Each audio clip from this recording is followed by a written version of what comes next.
Hello everybody and welcome to the round 4 video. Not going to spend too long on the intro here, going to just dive straight into the table and the tips. Please do like and comment and subscribe. We're getting really nice positive feedback from everyone, so make sure you do that, and yeah, keep an eye out for round 5. See you all soon.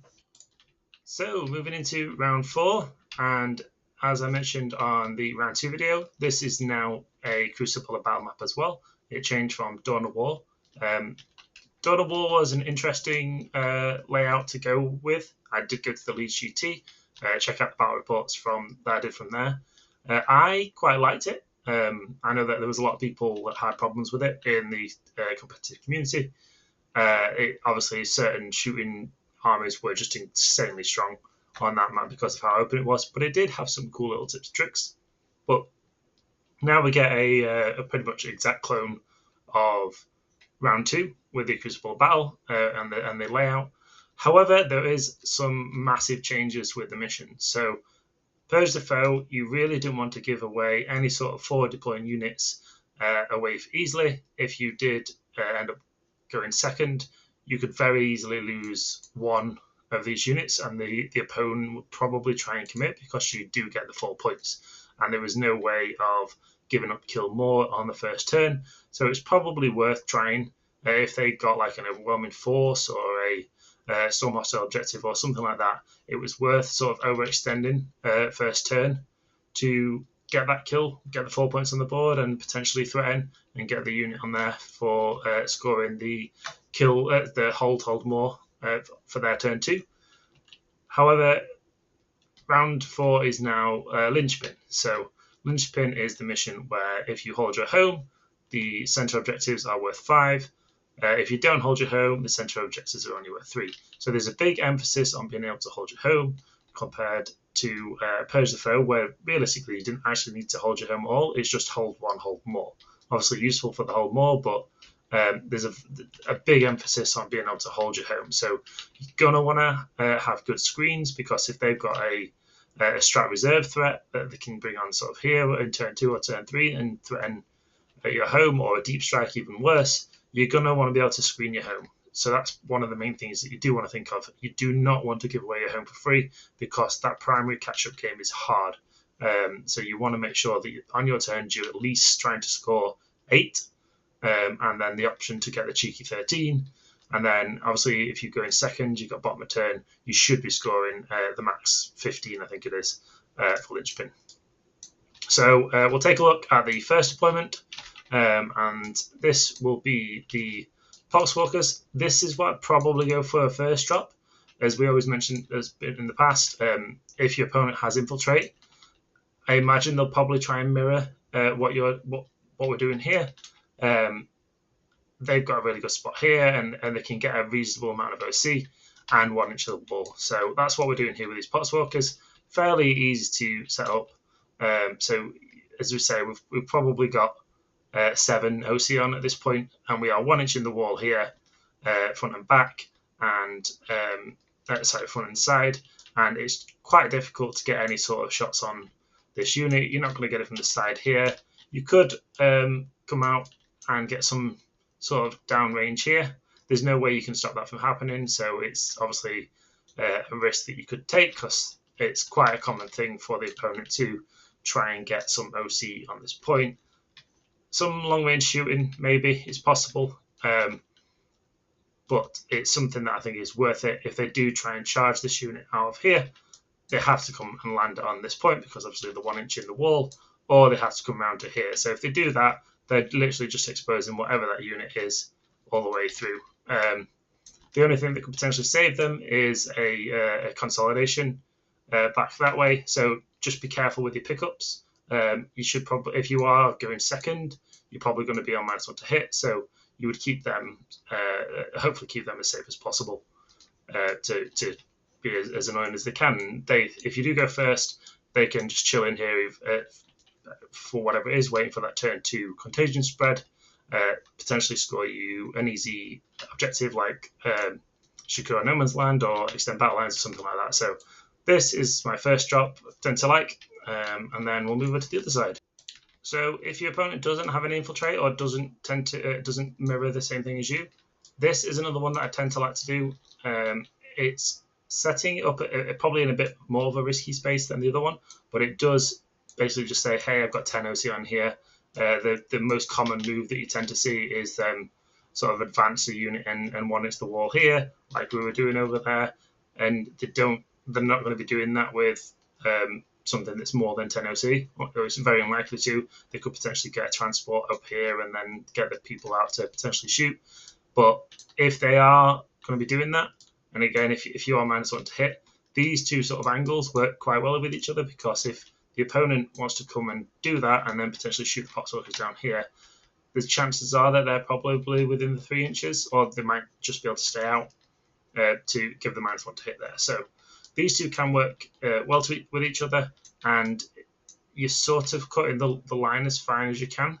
So yes, they can see the way from down here. Just clipping this model.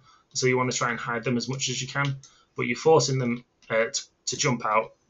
And again, this line isn't as tight, but they're not going to be deploying with something here. It's very unlikely, just because you can potentially get some sort of crazy angle down here. So the likelihood is they're probably going to be around here. Maybe they'll scout or whatever it is, but yeah, these poxwalkers are relatively safe in the games that I've deployed them in this position. And this one tends to be the one that they would focus on trying to kill, whether they would bring something out just over this side here, hoping that you're not going to sort of full commit out on them turn 1, and then they would have like a couple of guys on here to have OC on the point and hopefully get for turn 2, and then get the shots out here. It's unlikely that they kill both of these units, and then you've got a good counter contagion spreader for going into battle round 2. So these are two that I like to do. I don't always do them. It depends on the matchup. Again, if they've got a lot of high volume, low AP, low damage, these poxwalkers are probably going to get cleaned up. But if they are a melee threat, they're probably not going to be charging these, because as soon as they come in into combat here, they're not getting out of line of sight of any shooting that you would get into them. So these are probably quite safe from a melee threat. These are probably more so if the player is really clever. They could potentially get the attacks in here, but even with a 3-inch move, I don't think they clear the wall to get with their bases. So it'd be very unlikely that they'd be able to kill this unit and then get up on this side of the wall. So it's 2 annoying poxwalker units here for the linchpin deployment. Going back to the Persia foe, these are again just a solid unit to have in the middle. It stops the area denial from turn 1, and always happy to sort of put these here. The counterpoint to that is, what are you going to be screening with if all 3 of your poxwalker units are forward deploying? And you wouldn't do this on every game. It depended on the matchup again, how much sort of forward pressure you'd want, say against tower or something like that, or some sort of shooting where you can clog and move block and stage safely to be able to then push out. You probably do want to do that, but again, this is a game. This mission is about controlling your home, and if you don't control your home, the mid objectives are so much worse for you. So make sure you are controlling your home, and if you feel you can do that with predators or heavy fire launcher drones or Taliban or whatever it is, that's fine. Just make sure that you are saving that. So I don't want to rehash what I said on round 2 too much. As mentioned, these are the sort of plays that I would go for. There is a sort of a play that I've done a couple of times. It doesn't come up often, but when it does, it can be super, super strong. If you're playing against like a shooting army, and you want to take a little bit of a risk, and you want to be quite aggressive, infiltrating the poxwalkers unit 9 inches from their home, obviously they're probably thinking that they're completely safe with all their deployment sort of stuff going on here. Whether it's mentioned that, again, if that's Tau or Admech or whatever the army is going to be that's deploying back there. You could set these up for a turn 1 charge. Obviously, you have to be 9 inches away to infiltrate. So moving the 5, you get a 4-inch charge, and you would want to be tagging as many things as you could. You probably won't do this if they've got a crazy good Overwatch threat. You're just going to throw away the unit for free. But But again, it's probably still not the worst thing if them starting their turn with no CP if you do go first. This is probably also 100% a move that would mean that you would be throwing away the unit, and you obviously are risking overwhelming force. So it's not for everyone, but if it's a matchup that you don't particularly like, or you played a few times before and you wanted to try something new, give it a shot. It can cause the opponent to sort of take a step back and go, what the hell has actually happened here? You make this charge to multiple things and tag multiple things, they don't have to follow out and shoot. You can tie them up with one unit of Poxwalkers, or potentially even more if you wanted to be even more daring and do it with another one. And then everything else in your army, because you know that they're not shooting if they're falling back, or if they've got to shoot their way out to be able to get angles or whatever it is, you can just go as secure moving forward as you like.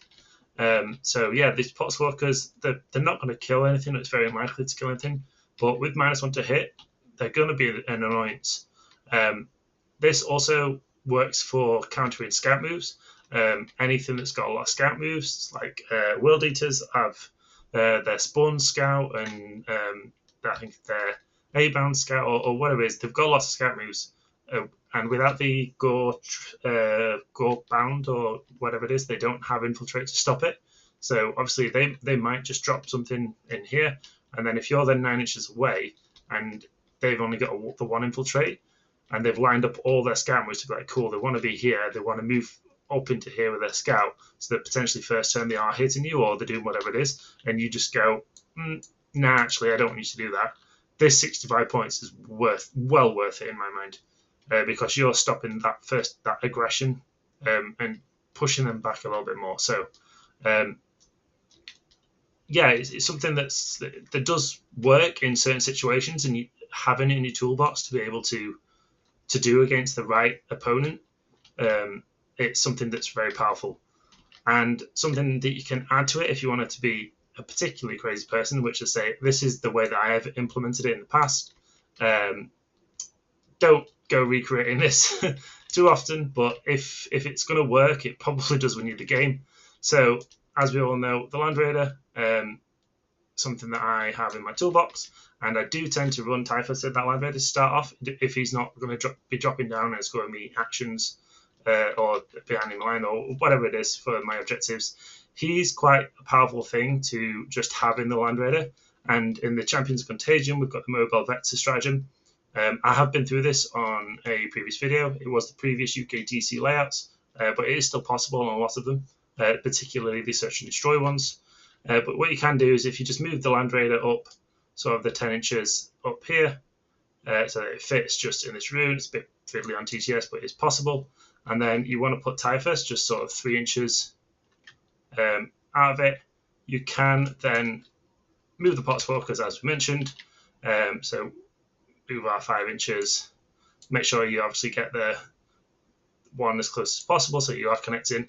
And then whichever sort of direction you're not connecting with, you want to make sure that Typhus is still obviously within 2 inches of to be able to join. So you get that Mobile Vector stratagem. So he's now the part of that unit. And then you make the charge. You can leave Typhus on the objective if you want, and potentially mean that you aren't going to get heroic and epic challenged out, or whatever it is. But if you do roll a big charge, if you roll a 9-inch charge with the Poxwalkers, you can touch that, move Typhus there, and with the pile-in, he will get to fight because of the base-to-base contact.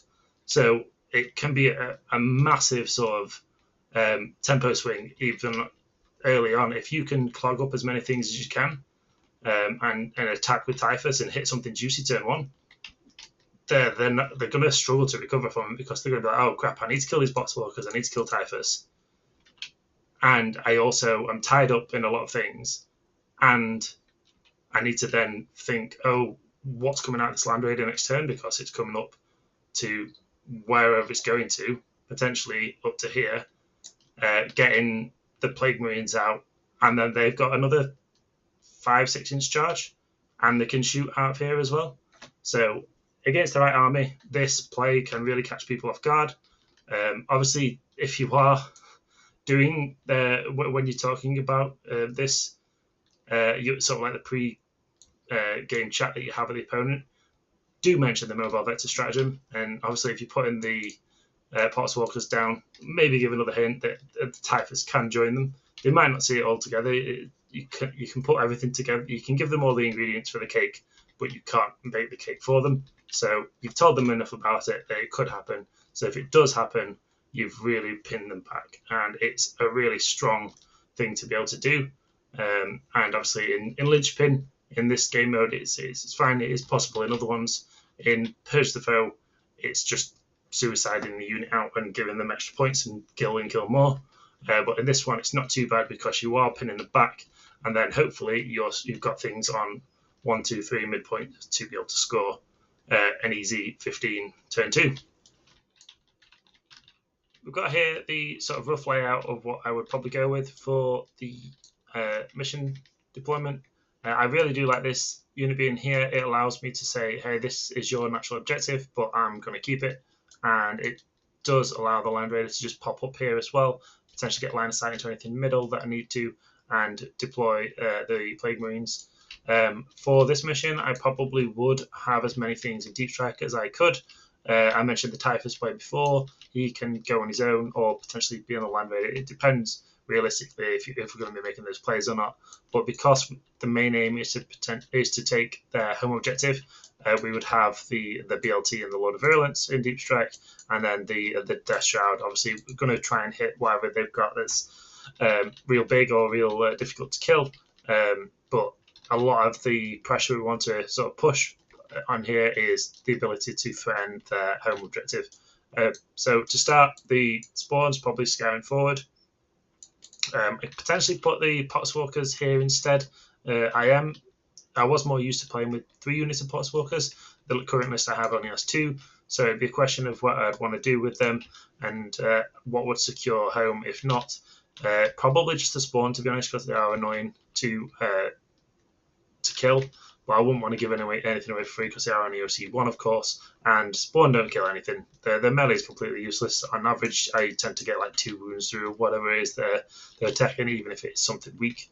But I would probably do something similar like I did before. Keep this spawn safe, get these spawn up here, and if their unit has infiltrated anything up here, I really like the spawn going here because they think that they're sort of safe up here. You can potentially advance the Plague Marine unit hiding here. I've got a 5-man with the Lord of Poxers here, so if they get a decent advance on their roll, I don't know why measure movement isn't toggled on for them. If they get a decent advance on their roll, they can potentially hide around here because obviously he's got the 18-inch low up. So as long as they're not an easy shot from down here, 18 inches is, say, what here, they'd have to come out into the middle. And obviously you're threatening things with that. Or if you are playing the advanced Pots Walkers, just make it so that they can't even sit there with the shots, and that frees them not being there. Where if they do have the infiltrators here, you can just move these guys out 8, and they've got like a 2-inch charge into them because they're probably 1 inch in the wall here, so that they can't get charged by the Plague Marine unit here. But they often don't think about just going around the back. And then these guys are a big pain for them at this point. They're probably not killed what's in here. You get quite lucky if you kill scouts. To say spawns don't kill things, but you are opening yourself up here, but you don't care about these guys down then, because as soon as they bring things up here, that gives these a charge into them, and the Lord of Potsers with a 5-man and crit 5s does do a reasonable amount of damage. Plus, you've got taken advantage of his ability of +3, so you will have a 9-inch contagion range with him going into turn 2. So yeah, that's roughly how I'd sort of play this mission. Any sort of comments from anybody? I've had a lot of nice comments saying that these videos are really helping people, especially with the LGT coming up next weekend now. So yeah, it's really nice to hear, and I do wish everyone the best at the tournament next weekend. I know a lot of people that are going, so I'm going to be keeping tracks on everyone there, and living vicariously through them because I unfortunately can't make it. So yeah, anything that you would like me to cover once I've finished this series, I'll be doing round 5 up next, obviously. And then I do have a back rep of Mission 2 that I played last Thursday, so that'll be the next video. I also have an idea about a video for another Champions Contagion specific focus video, so look out for that afterwards. But yeah, thanks again everybody for watching. Really do appreciate it. So if you can, give it a like and a subscribe, and leave a comment down below. Let me know your favourite little trick you've seen so far this series. And yeah, look out for the next one. I'll see you soon.